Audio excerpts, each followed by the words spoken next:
పహల్గాం ఉగ్రదాడి తరువాత పాకిస్తాన్ పౌరుల వీసాలను భారత్ అయితే రద్దు చేయడం ఆసక్తికర కథనాలను కళ్ల ముందు ఉంచుతోంది.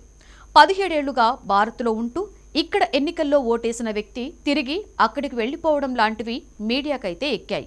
అయితే భారత జవాన్ను వివాహం చేసుకుని ఇక్కడే ఉండిపోవాలి అనుకున్న ఒక పాకిస్తానీ మహిళకు హోంశాఖ జలక్కివ్వగా బోర్డర్ దాటి చివరి నిమిషంలో కోర్టు నుంచి ఊరటంతో ఆమె ఆగిపోవలసి వచ్చింది.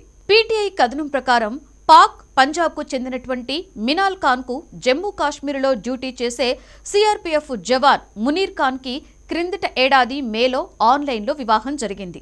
ఈ ఏడాది మార్చిలో షార్ట్ టర్మ్ వీసా మీద ఆమె భారత్కైతే వచ్చింది. మార్చి 22వ తేదీతో ఆమె వీసా ముగిసినప్పటికీ కూడా ఇక్కడే ఉండిపోయింది. అయితే ఆమె ఎలా ఉండగలిగిందో ఇప్పటికీ కూడా అర్థం కావట్లేదని అధికారులే ఆశ్చర్యాన్నైతే వ్యక్తం చేస్తున్నారు. ఈ లోపైతే పహల్గాం దాడి, ఆ తరువాత పాకిస్తానీలు భారత్ను వీడాలి అని కేంద్రం ఆదేశాలు జారీ చేసింది. ఈ క్రమంలో మినాల్కి కూడా నోటీసులు జారీ అయ్యాయి. ఏప్రిల్ 29వ తేదీలోపు పాక్ పౌరులు వెనక్కి వెళ్లిపోవాలి అని కేంద్రం డెడ్లైన్ అయితే విధించింది కదా. ఈ క్రమంలో అట్టారీ వాగా సరిహద్దుకు చేరుకొని బస్సులో కూర్చుంది ఆవిడ. అంతలోనే ఊహించని పరిణామం ఒకటైతే చోటు చేసుకుంది. ఆమె లాయర్ అంకుర్ శర్మ కోర్టు నుండి స్టే ఆదేశాలతో అక్కడికి చేరుకున్నారు. తన వీసాను పొడిగించాలని ఆమె కేంద్ర హోంశాఖ వద్ద విజ్ఞప్తి చేసుకుందని, అది ఇంకా పెండింగ్లోనే ఉందని, కాబట్టి కోర్టు ఈ అంశాన్ని పరిగణలోకి తీసుకుని ఆమెను తరలించడంపై నిలిపివేత ఉత్తర్వులు ఇవ్వాలి అని తెలిపారు. దీంతో ఆమె బస్సు దిగి వెనక్కొచ్చేసింది. ఈ ఎపిసోడ్లో ట్విస్ట్ ఏంటి అంటే, ఆమె తరఫున వాదించిన అంకుర్ శర్మ బీజేపీ అధికార ప్రతినిధిగా గ్రేటర్ కాశ్మీర్ ఓ కథనమిచ్చింది. అంతేకాకుండా ప్రధాని మోదీకి మినాల్ చేసిన విజ్ఞప్తిని కూడా ప్రముఖంగా ప్రచురించింది. మేం రూల్స్ అన్నీ కూడా ఫాలో అయ్యాము. సుదీర్ఘ వీసా కోసం నేను ఎప్పుడో దరఖాస్తు కూడా చేసుకున్నాను.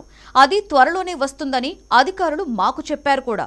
ఆలోపు దాడి జరిగింది. నా భర్త నుండి నన్ను విడదీసేటువంటి ప్రయత్నం జరిగింది. నాలాగా ఎంతోమంది తమ తల్లులు తండ్రుల నుండి విడిపోవలసిన పరిస్థితి. ఇది మానవత్వం అనిపించుకోదు. ప్రధాని మోదీకి మేం చేసే విజ్ఞప్తి ఒక్కటే, మాలాంటి వాళ్లకు న్యాయం చేయమని ఆమె గ్రేటర్ కాశ్మీర్ ఇంటర్వ్యూలో అయితే పేర్కొన్నారు. ఇదిలా ఉంటే మినాల్ ఖాన్ ఎపిసోడ్ సోషల్ మీడియాకు ఎక్కడం పెద్ద చర్చనీయాంశం అయిపోయింది. ఒక జవాన్ను, పాకిస్తాన్ మహిళను, అది ఆన్లైన్లో పరిచయంతో వివాహం చేసుకోవడంపై అనుమానాలు వ్యక్తమవుతున్నాయి. షార్ట్ వీసా ముగిసిన తరువాత కూడా నెలపైనే ఆమె ఎక్కడ నివసించగలిగింది అని ప్రశ్నిస్తున్నారు. బహుశా ఇది ట్రాప్ అయి ఉండవచ్చని, ఈ ఘటనపై ఎన్ఐఏ దర్యాప్తు జరిపించాలని డిమాండ్ కూడా చేస్తున్నారు. మరొకవైపు మినాల్కు మద్దతుగాను పలువురు కామెంట్స్ చేస్తుండడం గమనార్హం. ఇదిలా ఉండగా పహల్గాం ఉగ్రదాడి తరువాత పాక్ పౌరులను వెనక్కి వెళ్లాలని కేంద్రం ఆదేశించింది. ఇందుకు తొలుత ఏప్రిల్ 29వ తేదీని గడువుగా ప్రకటించింది. ఆ తర్వాత మరొక రోజుకు పొడిగించింది. ఏప్రిల్ 30వ తేదీలో అట్టారీ వాగా సరిహద్దును మూసివేశారు. గత 6 రోజులుగా 786 మంది పాకిస్తానీలు దేశం విడిచి వెళ్లిపోగా అందులో 55 మంది దౌత్యవేత్తలు, సహాయ సిబ్బందే ఉన్నారు. అలాగే పాకిస్తాన్ నుండి 1465 మంది భారతీయులు తిరిగి వచ్చారని కేంద్రం ప్రకటించింది.